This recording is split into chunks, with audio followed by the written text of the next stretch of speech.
नमस्कार प्यारे साथियों, एक बार फिर से स्वागत है आप सभी का अशोका द एग्जाम गुरु में। तो प्यारे साथियों, आज हम एक नया टॉपिक आप सभी साथियों के लिए लेकर आए हैं। टॉपिक आप देख पा रहे होंगे, आयतन एवं धारिता। प्यारे साथियों, बड़ा ही इंपॉर्टेंट टॉपिक है आयतन एवं धारिता, और मैंने अक्सर देखा है कि इस टॉपिक से आप लोग बचते हुए नजर आते हैं। बचते हुए नजर आने से मतलब या तो आप इसके फॉर्मूले याद नहीं कर पाते हैं, या फिर इसके फॉर्मूले याद भी होते हैं तब भी आप क्वेश्चंस को सॉल्व नहीं कर पाते हैं। तो प्यारे साथियों, इस वीडियो को जरूर देखिएगा यदि आप इस टॉपिक को अच्छे से कवर करना चाहते हो। और दो प्रश्न आपको देखने को मिलेंगे इस टॉपिक से। एक क्वेश्चन बहुत सिंपल सा होगा 1 नंबर में, और दूसरा 2 नंबर में आपका प्रश्न पूछा जाएगा। तो प्यारे साथियों, इसमें पढ़ना क्या है उसको देखेंगे। और सबसे पहले जो इंपॉर्टेंट बात यह है कि इसमें अगर हम बात करें तो आयतन और धारिता क्या है इसको सीखेंगे। और ये हमने सब लिखा हुआ है यहाँ पर, फलक, शीर्ष, किनारे, ठीक है, आयतन, चारों दीवारों का क्षेत्रफल, पृष्ठ क्षेत्रफल, विकर्ण की लंबाई, मतलब ये सब चीजें होती क्या हैं, ठीक है। क्योंकि हमें यही नहीं पता होता, हम रट लेते हैं फार्मूला कि हमारा ये आयतन का फार्मूला ये हो गया, चारों दीवार का फार्मूला ये हो गया, हम रट लेते हैं, लेकिन वास्तव में क्या चीजें हैं, आखिरकार इनका मतलब क्या है, ये सब बातें हमें पता नहीं होती हैं। तो सबसे जो पहला काम है मैं आपका ये करने वाला हूं कि मैं इन सबको बहुत ही बेहतरीन तरीके से आपको एग्जाम्पल्स के माध्यम से समझाऊंगा। देन अगली वीडियो में हम इसके प्रश्नों पे फोकस करेंगे। तो कहने का मतलब ये है कि 2 वीडियो में ये आपका टॉपिक कंप्लीट हो जाएगा। तो प्यारे साथियों, बस इतना समझ लीजिए, अगर मंजिल तक जाना है तो इस वीडियो को जरूर देख लीजिएगा, क्योंकि ये केवल आपका इसमें ही नहीं आता। जितने भी एग्जाम होते हैं कॉम्पिटिटिव एग्जाम, उनमें आयतन के सवाल या फिर हम कहें धारिता के सवाल जरूर पूछे जाते हैं। खास तौर पर घन और घनाव आता ही आता है। कोई भी एग्जाम ले लीजिए आप, यूपी टेट ले लीजिए, सुपर टेट ले लीजिए, सी टेट ले लीजिए, इवन आप पुलिस का एग्जाम ले लीजिए, कोई भी एग्जाम ले लीजिए, तो सभी के लिए इंपॉर्टेंट हो जाता है, ठीक है। डीएलएड 3rd सेमेस्टर के लिए तो है ही है। तो प्यारे साथियों, चलिए, तो कहने का मतलब क्या है, सबसे पहले हम लोग बात कर रहे हैं यहाँ पर आयतन की। तो प्यारे साथियों, आयतन होता क्या है? कोई 3 विमाओं वाली आकृति। कोई 3 विमाओं वाली आकृति से मतलब ऐसी आकृति, ऐसी वस्तु जिसमें लंबाई भी हो, चौड़ाई भी हो और ऊंचाई भी हो, यानी लंबाई, चौड़ाई और ऊंचाई तीनों होती हैं। तो ऐसी आकृति आपकी कहलाती है क्या? 3 विमाओं वाली आकृति, त्रिविमीय आकृति कहलाती है। तो कहने का मतलब यह है, 3 विमाओं वाली आकृति जितना स्थान घेरती है, ठीक है, कोई भी 3 विमाओं वाली आकृति जितना स्थान घेरती है वह उस आकृति का, उस वस्तु का आयतन कहलाता है। बात समझ आ रही है? क्लियर है ना? बहुत सिंपल सी बात, कोई 3 विमाओं वाली आकृति जितना स्थान घेर ले वह उसका आयतन कहलाएगा। आगे बढ़ते हैं, नेक्स्ट हमारा क्या है? धारिता। तो धारिता क्या है आखिरकार? कोई खोखली 3 विमाओं वाली आकृति या 3 विमाओं वाली वस्तु हो सकती है, ठीक है। कोई खोखली हो 3 विमाओं वाली वस्तु, उसमें जितना आप पदार्थ भर सकते हो वह उसका धारिता कहलाएगी। जैसे कि फॉर एग्जाम्पल आपने गिलास लिया, ठीक है, तो गिलास में आपने जितना पानी भर सकते हो गिलास की धारिता कहलाएगा। बात समझ आ रही है? बहुत सिंपल सी बात है। कोई भी खोखली वस्तु है, उसमें आपने क्या किया, जितना पदार्थ भर सकते हो, जितना लिक्विड भर सकते हो, वह उसकी कैपेसिटी कह सकते हो, उसकी धारिता कहलाती है। तो ये बात आपको समझ में आई होगी, आयतन और धारिता क्या होता है। प्यारे साथियों, आपके सिलेबस में जैसा कि आप देख पा रहे हैं, इसको हम लोग घन बोलते हैं। इधर आपकी जो आकृति है इसको हम घनाभ बोलते हैं। तो घन और घनाभ में थोड़ा बात करना जरूरी है, क्योंकि इन्हीं पर आपके सवाल ज्यादा पूछे जाते हैं। तो घन और घनाभ की बात करें तो घन को समझने के लिए सबसे पहले आपको जिस कमरे में आप बैठे होंगे उसको समझने की आवश्यकता है। अगर आपने कमरे को समझ लिया आपने, ठीक है, अपना जो कमरा है ना, जिस रूम में आप बैठे हैं, अगर आपने उसको समझ लिया तो मुझे लगता है ये घन और घनाभ दोनों को आप आसानी से समझ सकते हो। चलिए, तो बात करते हैं आपके कमरे की। जैसा कि आप जिस कमरे में बैठे होंगे उस कमरे में दीवारें कितनी होंगी? 4 दीवारें होंगी, एक छत होगी और एक फर्श होगी। ऐसे कुछ तो है। एक कमरा जिसमें आप बैठे होंगे तो उस कमरे में 4 दीवारें होंगी, ठीक है, 4 दीवारें, एक छत और एक फर्श। यानी कि 4 तो दीवारें हैं, एक फर्श है और एक छत है, यानी 6 पृष्ठ निकल के आ रहे हैं। यानी कि ऐसे समझ के देखिए, 4 दीवारें हैं, इसका मतलब 4 पृष्ठ हो गए 4 फलक कहलाएंगे, है ना। 4 दीवारें 4 फलक, एक दीवार 1 फलक, ऐसी एक छत 1 फलक, एक फर्श 1 फलक। तो 4 दीवारें और 5वां छत और छठा आपका फर्श। यानी अगर मैं आपसे कहूं प्यारे साथियों कि भाई इन दोनों में फलक कितने होते हैं, तो फलक आपके होते हैं कितने, बहुत ही सिंपल सी बात, फलक होते हैं आपके कितने, 6। बहुत सिंपल सी बात, कितने फलक होते हैं, 6। समझ में आ रही फलक क्या होता है? फलक को ही हम लोग क्या बोलते हैं, पृष्ठ। 4 दीवारें, 5वीं छत और छठा आपका फर्श। इतनी बात क्लियर है? ठीक है।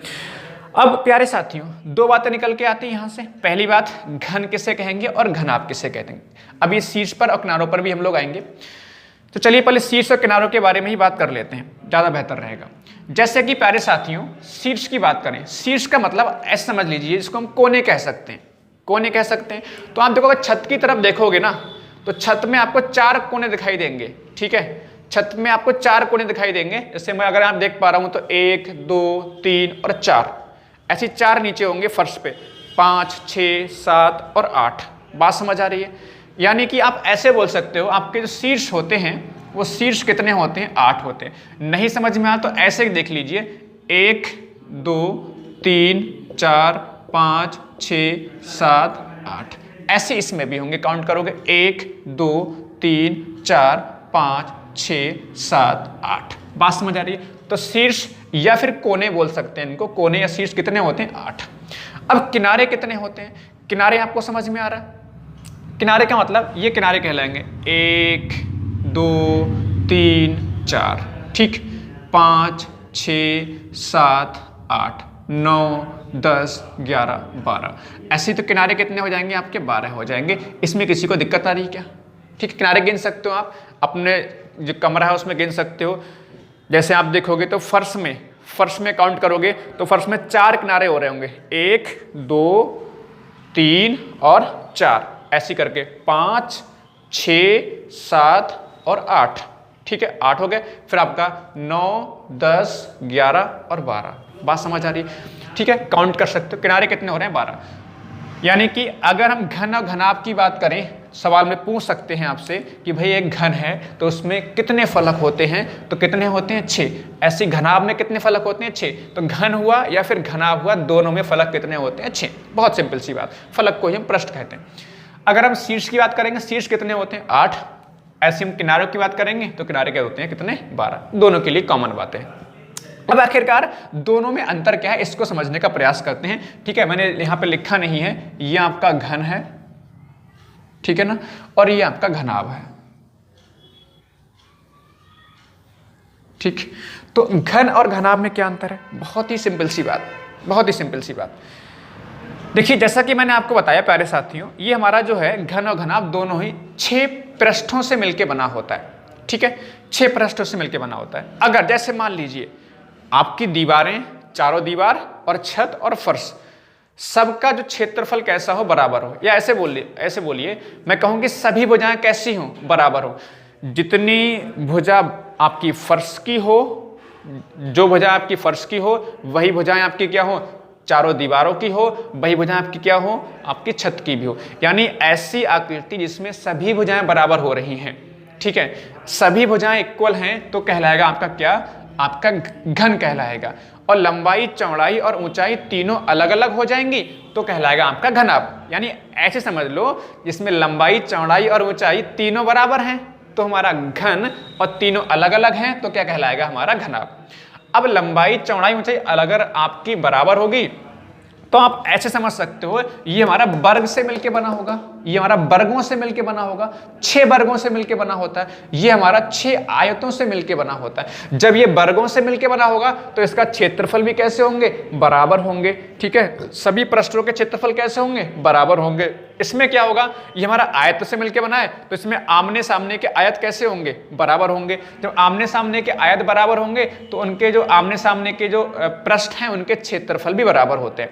इसमें हर एक पृष्ठ का क्षेत्रफल बराबर, फिर सुनिएगा, इसमें हर एक पृष्ठ का क्षेत्रफल बराबर होता है और इसमें आमने सामने के पृष्ठों का क्षेत्रफल बराबर होता है। इतनी बात समझ लीजिए। तो हमने क्या सीखा, बहुत सिंपल सी बात, इसमें लंबाई चौड़ाई ऊंचाई तीनों बराबर, इसमें लंबाई चौड़ाई और ऊंचाई तीनों अलग अलग होते हैं, दोनों में ही 6 फलक होते हैं, 8 शीर्ष होते हैं, किनारे कितने होते हैं, 12 होते हैं। ये बात आपको समझ में आ गई होगी। अब प्यारे साथियों बात करेंगे आयतन की, चारों दीवारों का क्षेत्रफल की, संपूर्ण पृष्ठ का और विकर्ण, और यहां पर विकर्ण की लंबाई की। तो प्यारे साथियों सबसे पहले हम घन की बात कर ले रहे हैं। यहां पर घन की बात करेंगे। देखिए मैंने बोला इसकी सभी भुजाएं कैसी बराबर, मानो मैंने ये लंबाई मान लो a मान ली, ठीक है। अगर लंबाई a है तो बहुत सिंपल सी बात है भाई कि इसमें चौड़ाई भी कितनी होगी, a होगी, ठीक है। और ऊंचाई भी कितनी होगी, इसकी ऊंचाई भी आपकी a ही होगी। तो आप ऐसे कह सकते हो लंबाई चौड़ाई और ऊंचाई तीनों हमारी a हो गई, ठीक है। इसमें अगर बात करें हम लोग तो इसमें प्यारे साथियों लंबाई मैंने इसको बोला, चौड़ाई को मैंने b से रिप्रेजेंट कर दिया, और ऊंचाई चाहे इसको बोल दी चाहे इसको बोल दीजिए, बात एक ही है, ये मैंने h बोल दिया, ठीक है। एक सेकंड रुकिएगा, एक सेकंड रुकिएगा, ठीक है।